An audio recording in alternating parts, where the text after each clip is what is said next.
আসসালামু আলাইকুম সকলকে। আজ আমরা বানাতে যাচ্ছি আলু দিয়ে খুবই দুর্দান্তকর একটি রেসিপিটির নাম হচ্ছে ফ্রেঞ্চ ফ্রাই। তো ফ্রেঞ্চ ফ্রাই বানানোর জন্য প্রথমেই আমরা আলুগুলোকে গরম পানির ভিতরে সিদ্ধ করে নিতে হবে। তো এখানে আমি আলুগুলোকে টুকরো টুকরো করে গরম পানির ভিতরে বসিয়ে দিয়েছি যেন আলুগুলো সিদ্ধ হয়ে যায়। আলুগুলো খুব ভালোভাবে সিদ্ধ করতে হবে, কারণ এরপর আমরা ম্যাশ করবো আলুগুলোকে।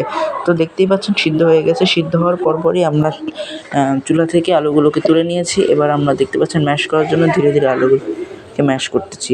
দেখতে পাচ্ছেন ফাইনাল লুক এটা। আমরা ম্যাশ করি, এবার আমরা হাত দিয়ে টিপে টিপে দেখে নেব ভিতরে কোনো দানাদার আছে কিনা, কারণ দানাদার থাকলে এটি কিন্তু ভালো হবে না, কোনো দানাদার অংশ থাকা যাবে না। এবার এখানে আমরা 2 চামচ ময়দা ব্যবহার করতেছি। আপনারা চাইলে আপনাদের পরিমাণ মতো ময়দাটা ব্যবহার করতে পারেন, এটা সম্পূর্ণটাই আপনাদের ইচ্ছা।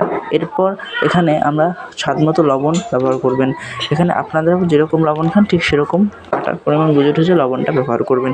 তো এবার আমরা এখানে মথে নিচ্ছি আটার আর আলুর মিশ্রণটিকে খুব সুন্দরভাবে মুছে নিতে হবে, যেন এটা বোঝাই না যায় যেখানে আটা ছিল। খুব সুন্দরভাবে আমরা মুছে নেব। এবার আমরা কড়াইতে তেল বসিয়ে দেবো। দেখতেই পাচ্ছেন আমরা কড়াইতে তেল বসিয়ে দিয়েছি। খুব অল্প আঁচে রাখবেন, যতটা পারবেন অল্প আঁচে রাখবেন, ধীরে ধীরে যেন তেলটা গরম হয়। এবার আমরা এখানে আটার খমিরটাকে এখানে দিয়ে খুব বড় করে নিয়েছি। এবার আমরা বেলুন ফিরে রুটির মতো আপনারা গোল করে নেবেন। এরপর আমরা ধীরে ধীরে এক একটা করে এভাবে কাটতে থাকবো।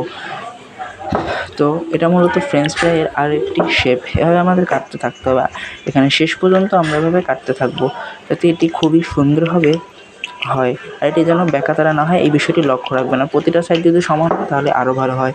তো যাই হোক, এবার আমরা দেখতেই পাচ্ছেন এখানে এটা একটা ফাইনাল লুক নিয়ে এসেছে। আমরা এটাকে ফুল মাঝখান থেকে আরেকটা কাটবো, কারণ আমরা চাই না যে এটা এভাবে রাখবো, কারণ এটা আমার কাছে অনেক বিগ সাইজ মনে হচ্ছে আমার কাছে। সো তাই আমি মূলত এটাকে একটু কেটে নিচ্ছি, যাতে এটাকে আর বিগ সাইজ মনে না হয়।